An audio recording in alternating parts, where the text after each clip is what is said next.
Hello' দোস্ত তো আপোনালোকৰ যিসকলে মোৰ ভিডিঅ'বিলাক আগৰ পৰা চাই আছে তেওঁলোকে ভালদৰে জানে যে মই আপোনালোকৰ বাবে ষ্টক মাৰ্কেট আৰু ফাইনেন্স ৰিলেটেড বিভিন্ন টপিকবোৰৰ ওপৰত ধুনীয়াকৈ অসমীয়া ভাষাত ভিডিঅ' বনাই আছোঁ। তো আপোনালোকে যদি মোৰ ভিডিঅ'বিলাক চাইছে তেন্তে ভিডিঅ'বিলাক চাই কেনেকুৱা পাইছে কমেণ্ট কৰি জনাব, কাৰণ আপোনালোকৰ এটা এটা কমেণ্টে আপোনালোকৰ বাবে নতুন নতুন ভিডিঅ' বনোৱাত বহুত বেছি প্ৰেৰণা দিয়ে।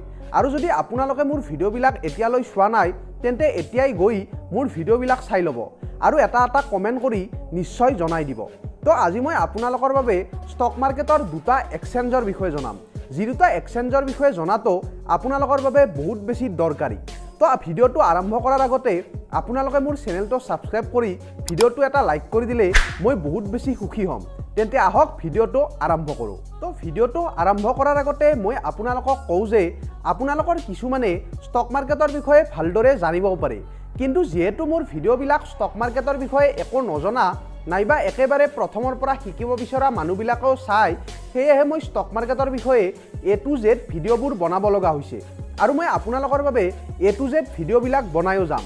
সেয়েহে মই আশা কৰিম অসমীয়া ভাষাত ষ্টক মাৰ্কেট শিকোৱা এই যাত্ৰাত আপোনালোক সকলোৱে মোক সহায় কৰিব। তো এতিয়া জানো আহক ভাৰতৰ দুয়োটা ষ্টক এক্সচেঞ্জৰ বিষয়ে, BSE আৰু NSE। BSE আৰু NSE হ'ল ভাৰতৰ সকলোতকৈ ডাঙৰ ষ্টক এক্সচেঞ্জ। তো আপোনালোকে চাগে নামটো শুনি গমেই পাইছে যে য'ত ষ্টকবোৰ আদান প্ৰদান কৰা হয় অৰ্থাৎ য'ত ষ্টকবোৰ এক্সচেঞ্জ কৰা হয় সেয়াই হ'ল ষ্টক এক্সচেঞ্জ। তো প্ৰথমতে জানো আহক BSEৰ বিষয়ে। BSE অৰ্থাৎ বম্বে ষ্টক এক্সচেঞ্জ, যিটো ভাৰতৰ সকলোতকৈ পুৰণি ষ্টক এক্সচেঞ্জ। ইয়াত প্ৰায় 5000টা কোম্পানী লিষ্টেড আছে আৰু আপোনালোকে স্কেম 1992, দ্য বিগ বুল এইবিলাক ফিল্মত চাগে BSE নামটো নিশ্চয়কৈ শুনিছে। তো এইবাৰ জানো আহক NSEৰ বিষয়ে। NSE অৰ্থাৎ national stock exchange. National stock এক্সচেঞ্জতো প্ৰায় 1600টা কোম্পানী লিষ্টেড আছে। তো আগৰ দিনত মানুহে ষ্টকবোৰ কিনা বেচা কৰিবলৈ BSE এক্সচেঞ্জটোহে ব্যৱহাৰ কৰিছিল যদিও বৰ্তমান সময়ত বেছিভাগ মানুহে ষ্টক কিনা বেচা কৰিবলৈ NSE এক্সচেঞ্জটোহে ব্যৱহাৰ কৰে। সাধাৰণতে NSE, BSE নাইবা যিকোনো ষ্টক এক্সচেঞ্জৰ কাম হ'ল এটা কোম্পানীৰ শ্বেয়াৰবোৰ এজন সেলাৰৰ পৰা এজন বায়াৰক দিয়া আৰু এজন বায়াৰৰ পৰা এজন সেলাৰক দিয়া। ষ্টকবোৰ এক্সচেঞ্জ কৰাটোৱে হ'ল এটা ষ্টক এক্সচেঞ্জৰ মেইন কাম।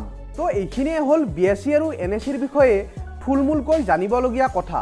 BSE আৰু NSEৰ নিফটি 50 আৰু চেনচেক্স 30ৰ বিষয়ে মই আপোনালোকক নেক্সট ভিডিঅ'টোত ভালদৰে জনাই দিম। যিহেতু এটা ভিডিঅ'টোৱে আপোনালোকক সকলোখিনি ক'লে আপোনালোকৰ বুজাত বহুত বেছি অসুবিধা হ'ব, সেয়েহে মই আপোনালোকৰ বাবে অলপ অলপকৈ কথাবোৰ ভালদৰে জনাই আছোঁ। যদি আপোনালোকে এনেকুৱা ধৰণৰ ভিডিঅ'বোৰ আগলৈ চাই থাকিব বিচাৰে আৰু ষ্টক মাৰ্কেটৰ বিষয়ে অসমীয়া ভাষাত জানি থাকিব বিচাৰে তেন্তে মোৰ চেনেলটো এতিয়াই ছাবস্ক্ৰাইব কৰি বেল আইকনটো দবাই ল'ব আৰু মোৰ ভিডিঅ'টো যিমান পাৰে সিমান শ্বেয়াৰ কৰি দিব বুলি আশা ৰাখিলোঁ। তেন্তে ধন্যবাদ। জয় আই অসম।